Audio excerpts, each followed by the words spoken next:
Questions électorales sera présent avec l'expert électoral et consultant politique Agapit Napoléon Maforican. Bonjour. Bonjour Brunel, bonjour Jédi, bonjour à tous nos téléspectateurs. Merci d'être encore avec nous ce matin pour échanger. Le plaisir pour moi. Alors, les positions des partis politiques devant participer aux législatives de 2023 sont connues depuis ce lundi déjà. Il s'agit donc dans l'ordre, bien entendu, Moël Bénin, FCBE, les démocrates, UP, le Renouveau, l'UDBN, le Mouvement populaire de libération MPL, puis le bloc républicain. Et vous savez, chaque parti essaie donc de tirer profit ou de trouver les avantages à chaque position. Donc, je voudrais vous demander, Agapit Napoléon Maforican, est-ce que déjà il y a des positions qui sont prisées? Bien évidemment qu'il y a des positions qui sont prisées, mais avec l'évolution des élections, je pense que chacun sait où se retrouve le logo de son candidat. On n'est plus dans ces votes de gens absolument illettrés qui ne savent pas où positionner un logo aujourd'hui. Mais les positions sont prisées. Par exemple, si la Sénat n'a pas voulu faire du central, sinon il y a 7 listes en jeu. La Sénat aurait pu faire du central, c'est-à-dire en positionnant un logo au centre et en faisant 3-3. Elle n'a pas voulu faire ça parce que une telle position, elle est vraiment prisée. Mais quand vous regardez, chacun essaie de tirer parti, comme vous l'avez dit. Lorsque vous êtes en première position, la question de celui qui a le bulletin, de savoir c'est où la première position. Exactement. Est-ce le regard que j'ai sur la position du milieu, où il faut y aller à gauche, où il faut aller à droite. Donc, ici, on est en 3-2-2. Oui, 3-2. C'est en 3-2-2, donc c'est bien ça. 3-2-2, oui, c'est bien cela, c'est à l'écran. Voilà, donc c'est 3 en haut, 2 en bordure et 2 en resserré. Bon, donc je ne sais pas qui a dessiné la figure. On peut faire beaucoup mieux, je pense. Mais des goûts, des couleurs, on n'en discute pas, chacun sait. Chacun y va avec son feelings. Donc voilà, les candidats seront disons, se positionner là-haut. Expliquer leur position. Premier à gauche, premier à droite, dernier à droite, au milieu, en haut, au milieu. Vous allez voir, vous voyez les 3 logos, vous me regardez au milieu. Vous laissez le premier, vous laissez le dernier et vous présentez celui du milieu. C'est déjà compliqué. Le milieu, pour expliquer ça à n'importe qui connaît, dans n'importe quelle langue nationale. Voilà, à gauche, deuxième rang du haut ou du bas, c'est le deuxième à gauche. Deuxième à droite, du haut ou du bas. Dans les 2 derniers du bas, à gauche ou à droite. Bon, chacun trouvera son mot. Voilà. Très bien. Alors, moi, je voudrais aussi savoir, s'il y a des limites, on peut parler de limites à des positions données. Limite comment? Limite, c'est-à-dire qui ne sauront pas être trop bien expliquées. Non, pas du tout. On a 32 listes, on a eu des bulletins uniques. Chacun trouve toujours. Vous savez, c'est d'abord le logo. C'est d'abord la qualité, la communication visuelle. Voilà, donc le travail à faire, c'est d'abord le travail sur le symbole du parti. Et lorsqu'un parti est en jaune, on ne peut pas demander à l'autre d'aller voter le vert. Lorsqu'un parti est en bleu, on ne peut pas demander d'aller voter le violet. Lorsqu'un parti est en rouge, on ne peut pas demander. Donc, déjà, avant, il y avait les histoires, comme j'espère qu'il n'y en a pas trop. Regarde encore le logo pour ne pas dire une bêtise. Si on peut revoir. Si on peut revoir le logo, c'est une très bonne chose. Ah oui, il y a des choses. Là, je ne dis pas. Là, je ne dis pas parce que, bon, voilà. Il y a un peu de tout, je regarde ceci. Bon, il n'y a pas un oiseau là. Bon, voilà. Donc, s'il y avait un oiseau, une fourmi, une colombe, j'espère qu'il n'y en a pas. Donc, je me rappelle toujours l'expression, ça fait longtemps, hein. Oui, c'était l'expression d'un parti comme le parti de Timothée Adalin. C'était, je me rappelle comment s'appelait le parti, en 95. Donc, vous voyez, quel que soit la langue, donc ils arrivent toujours à dire, bon, donc vous dites ça, il y a quelqu'un en ce moment-là, il sait là où est le sort, donc le sort, donc c'était incrusté dans la zone fond. Et donc, à Serrouet, dans les environs, ou bien, je ne sais pas, à Bomé, tout ça là. Donc, le parti fait sa campagne En français, mais en fond, et en langue fond, toujours cette affaire donc je me rappelle comment on faisait ça lors de la présidentielle, au bébé, vous voyez donc un bébé en main, vous voyez le bébé, donc, je salue la mémoire de comment on faisait ça par ailleurs, donc l'enfant, donc si vous parlez d'enfant, tout le monde voit l'enfant. Vous voyez, donc, c'est un peu ça, je préfère aller à ces images, ou bien le caméléon de Mathieu Kérékou. Alors la brèche ne se cassera pas dans les bras du caméléon. Donc on voit... alors, vous n'allez pas aller chercher longtemps le caméléon. Vous savez, là où est logé le caméléon, dans quelque chose, même si c'est un bulletin à 50, vous verrez bien là où est logé le caméléon. Donc même s'il est dans n'importe quoi. Donc, et puis les candidats pendant la campagne, pourquoi les spécimens existent? Ça permet aux candidats, en sillonnant les hameaux, en faisant leur campagne, de cibler par toutes les voies de la communication visuelle. Et aujourd'hui, il y en a vraiment, il y en a énormément, donc ça s'est bien développé. On le fait du surlignage, on peut faire donc de la visibilité et par flèche, il y a beaucoup on peut encadrer, donc on fait connaître le logo et on montre sa position. On peut faire aujourd'hui un certain nombre de décompositions d'images pour montrer simplement à l'électeur. Il y a plusieurs manières d'y aller avec les logiciels qu'on a pour gérer le Photoshop et beaucoup d'autres manières donc de positionner, en tout cas de montrer. Je ne pense pas qu'il y ait une position difficile à expliquer. Surtout avec la réforme actuelle qui limite tout. Je ne pense pas qu'on puisse... on n'est plus aux heures de 26 listes, de 24 listes, de 35 listes ou de 40 listes. Donc je pense que chacun trouvera les mots. Chacun trouvera les mots pour dire où est situé son logo. Très bien. Et je ne pense pas que l'électeur puisse se perdre. Même si chaque candidat viendra expliquer la position de son logo sur le spécimen. Voilà. En dehors donc du positionnement des logos sur le spécimen, sur le bulletin unique, nous parlerons de logistique électorale. Agapit Napoléon Maphorican, les élections, c'est déjà dans les prochaines semaines. Et vous savez, quand on parle de logistique, il y a beaucoup d'éléments à prendre en compte, tout ce qui est matériel et autres. Mais de manière concrète, quand on parle élection, est-ce qu'on peut avoir un petit peu une liste, en tout cas, de ces éléments qui entrent en ligne de compte de l'élection? Oui. Nous venons de parler du bulletin. Oui, bien avant cela, je voudrais donner une petite définition à nos téléspectateurs sur ce qu'est en gros la logistique électorale. Donc la logistique électorale, de façon simple, en fait, c'est comme l'ensemble des activités visant à mettre au bon moment, au bon endroit, en quantité et en qualité, les moyens nécessaires pour les élections, pour le bon déroulement d'une élection, que l'élection soit présidentielle, législative, communale ou municipale. Donc, Monsieur Agapit Napoléon Maphorican, je vous repose la question, en gros, qu'est-ce qu'on peut dire de ces éléments qui rentrent en ligne dans le cadre de ces législatives-là? Ben, vous l'avez dit, c'est l'ensemble des moyens. Donc, nous venons de parler du bulletin. Du bulletin, oui. Donc, il n'y a pas élection sans bulletin. Je vous l'ai dit, on a eu à dire ici que la matière première d'une élection, c'est la liste électorale. D'abord, la liste électorale, ensuite les candidats aux élections.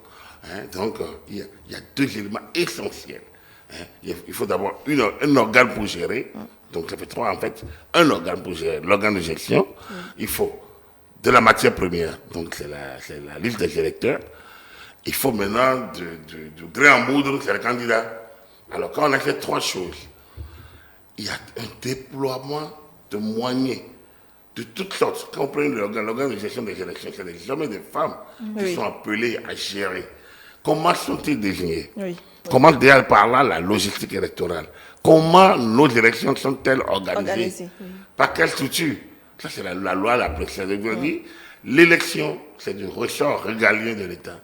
Mais le législateur ou le constituant peut, pour des raisons ou pour d'autres, confier à des structures particulières. Et en Afrique, où la confiance électorale est moindre, on confie cette question à des commissions électorales, ce que je trouve d'ailleurs moi une aberration, mais bon, ça c'est un autre problème. On confie cela à ce qu'on appelle des administrations autonomes, indépendantes. Oui. Mais bon, l'État c'est l'État, et pour moi, cette question devrait, c'est au début de la démocratisation ou de nos balbutiements démocratiques, on a pu connaître que ça, je pense qu'il va falloir qu'on trouve le mécanisme pour reloger l'élection dans le giron de l'État, avec des aménagements qui permettent aux candidats d'avoir un regard sur ce qui se passe. Ça, donc, il faut de la matière. Il faut déjà l'organe qui gère.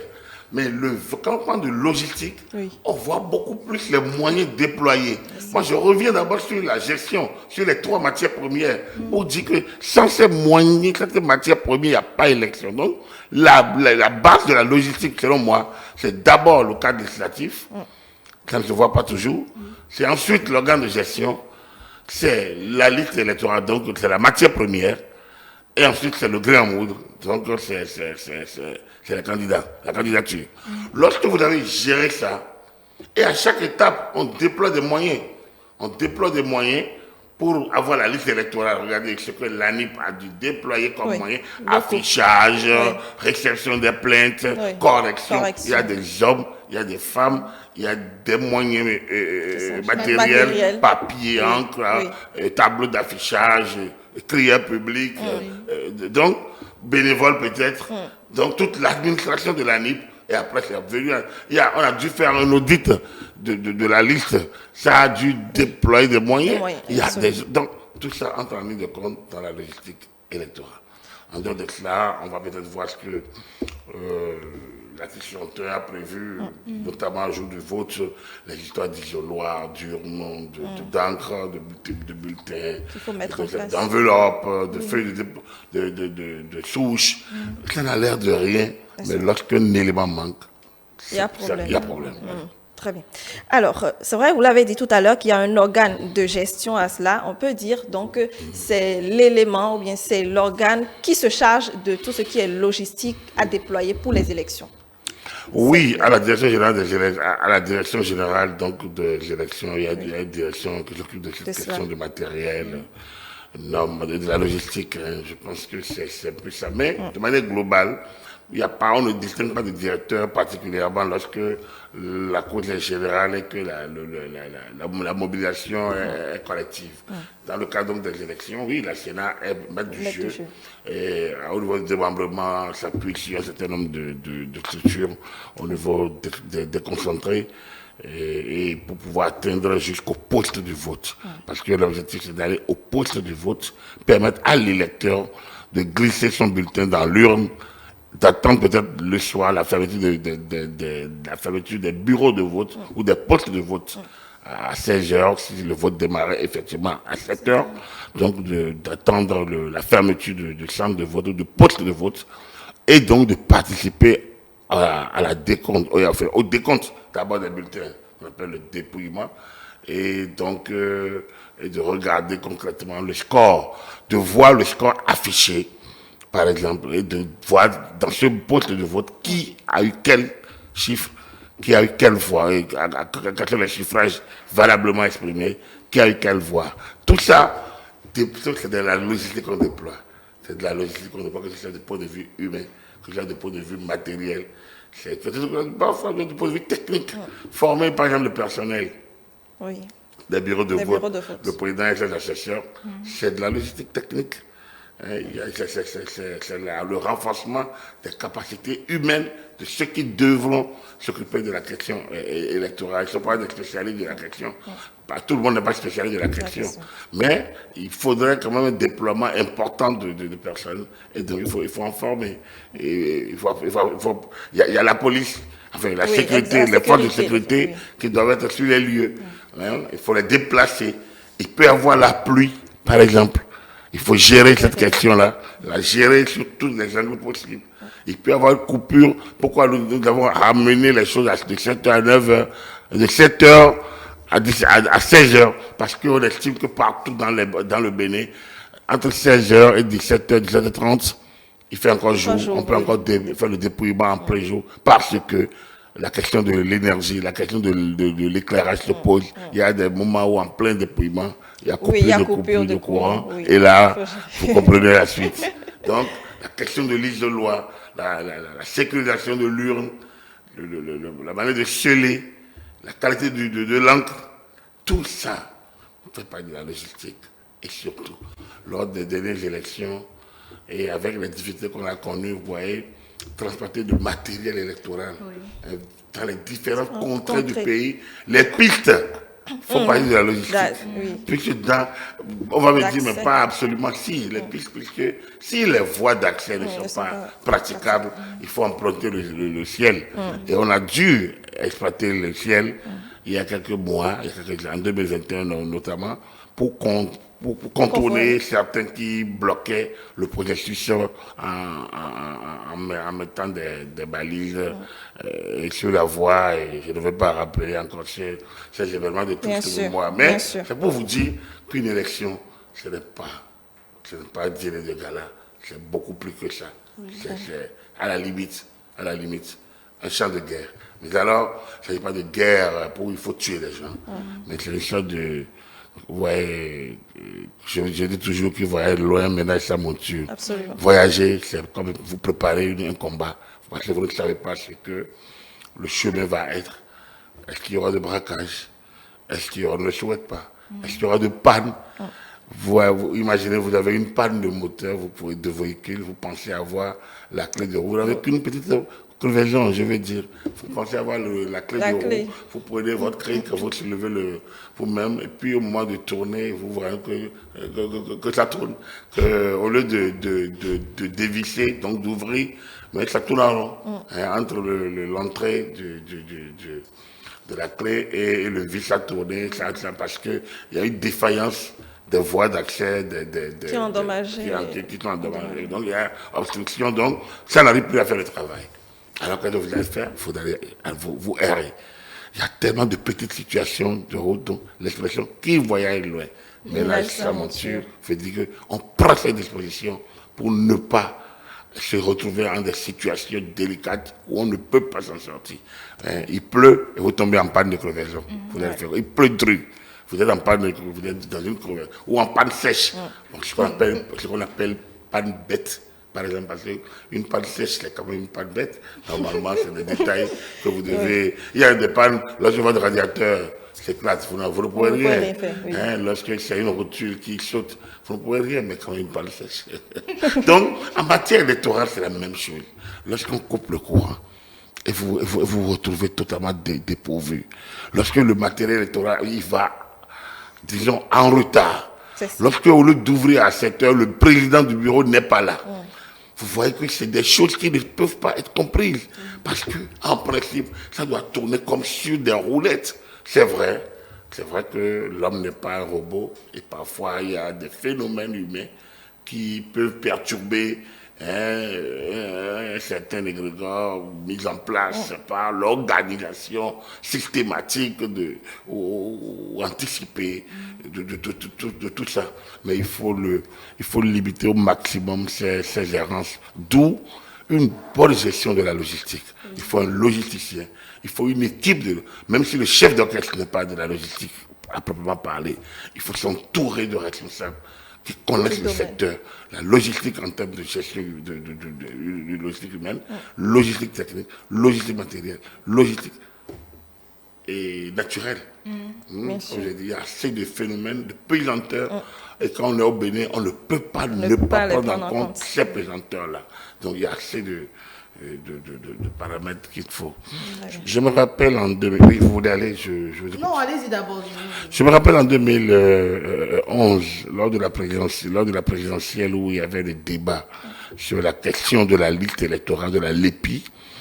Je me rappelle qu'au dernier moment, puisqu'on a réouvert le fichier, il s'est inscrit tellement de personnes et il y a eu des situations où la Sénat a dû créer de nouveaux postes de vote.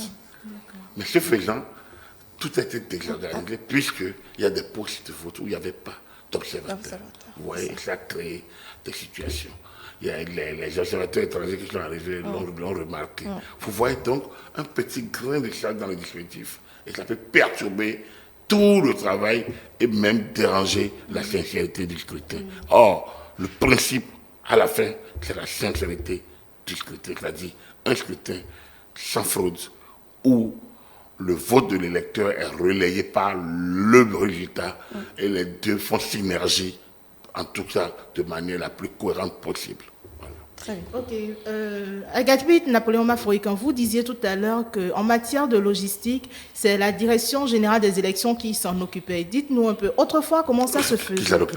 Qui s'en occupe, voilà, oui. Comment ça se passait autrefois? Est-ce que c'était toujours la direction générale des élections qui s'en occupait ou c'était quoi le processus? Vous avez bien voté, parfait. Mais en réalité, la direction générale des élections est nouvelle. Elle est nouvelle, c'est la première prestation. Oui. Sa première prestation, donc, c'était la Sénat. Vous voyez, la première élection que nous avons organisée, comme je l'ai dit il y a quelques jours, le référendum, c'était le ministère de l'Intérieur. Voilà, il y avait un conseil technique du ministre à l'élection qui s'appelait Charles Yaovi Direkbo. Je pense après il a été président de la Sénat.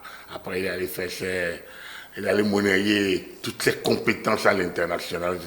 Je ne sais pas s'il est rentré en temps au pays, mais c'est quand même une personnalité qui a fait fureur en griffe, comme on le disait quand on était jeune, un peu plus jeune. Il a fait fureur à l'époque parce qu'il était sur tous les plateaux, il n'y en avait pas beaucoup. Mais le conseil technique du ministre de l'époque, en 90, c'était le ministre Jean-Florentin Ferrero. Et donc, son conseil technique, lui c'est un avocat. Et Charles Yaovi Direkbo, un administrateur civil qu'il a nommé pour piloter les élections. Et on peut dire que ça s'est très bien déroulé. C'est vrai, il y a eu une coupure de courant.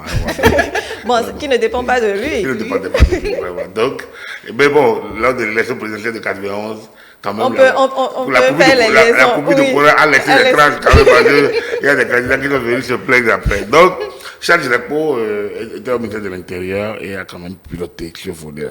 Après, ça n'a pas été aussi bien conduit parce que, vous savez, la radicalisation des positions entre 1991 et les statuts de 1995 a conduit en 1994 le député Direkbo, le député Joseph Rouet-Souillon au fond, de l'époque du parti NCC, a proposé donc l'introduction dans la loi donc d'un cadre législatif, enfin d'un organe de gestion indépendant du gouvernement. Ça n'a pas été particulièrement apprécié par le gouvernement de l'époque et donc on a dû ça a été bataillé sérieusement. La loi a été votée en première, en deuxième lecture, me semble, maintenue et finalement a été rendue exécutoire par la Cour constitutionnelle, si je ne me trompe. C'est-à-dire qu'il y a une volonté claire du pouvoir de l'exécutif de ne pas aller dans cette direction-là.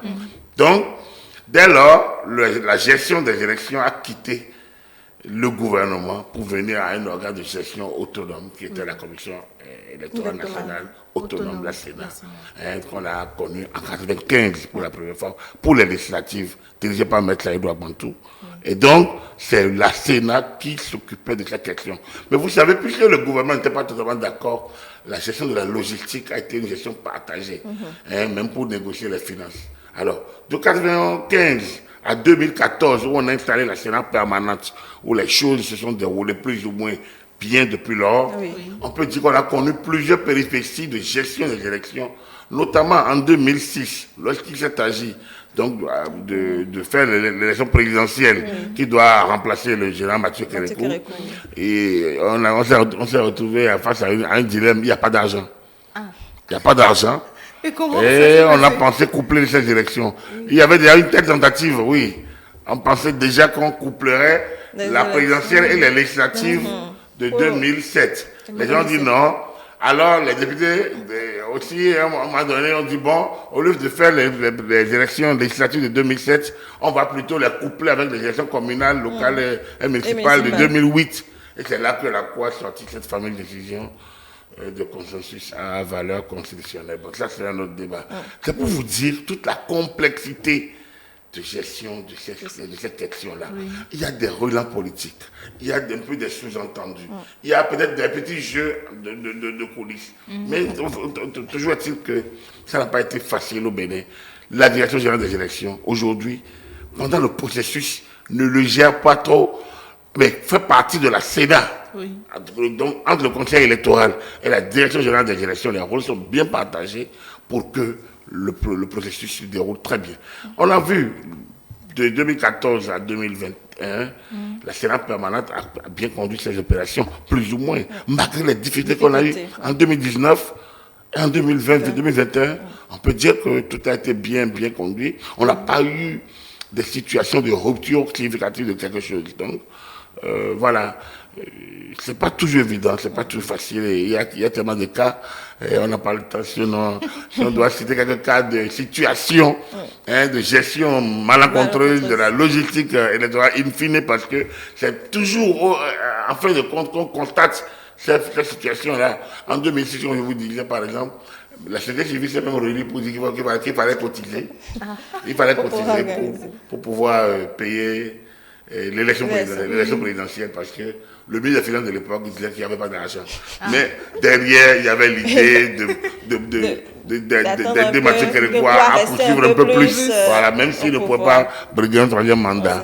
Lui-même, bon, il n'a pas dit oui. Mais il paraît que son nom était trop timide pour ne pas susciter un peu de la méfiance. Donc, et des suspicions.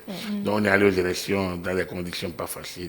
En 2011, bis repetita, là, c'est la Libye qui était au cœur des débats, et ainsi de suite. Donc, si vous prenez des moments donnés, vous verrez que en 2001, c'était la liste électorale. L'inscription sur la liste électorale qui a créé des problèmes. Oui. L'inscription de mineurs, l'inscription d'étrangers, des morts qui ressuscitent pour aller voter et retournent à leur tombe. Donc des histoires comme ça, bon, à dormir debout. Enfin, voilà. Ça, c'est des histoires béninoises. Absolument, des histoires béninoises. Et nous allons d'ailleurs continuer sur la logistique demain matin pour questions électorales. Il y a beaucoup d'autres éléments à prendre en compte donc, sur ce sujet. Agapit Napoléon Maforican, merci pour ces éclairages. On se retrouve demain pour la suite sur ce sujet-là. Oui, Gigi Bouaguidi. Merci à vous de nous préférer tous les jours. Rendez-vous à 6h30 et après, c'est la Cour commune.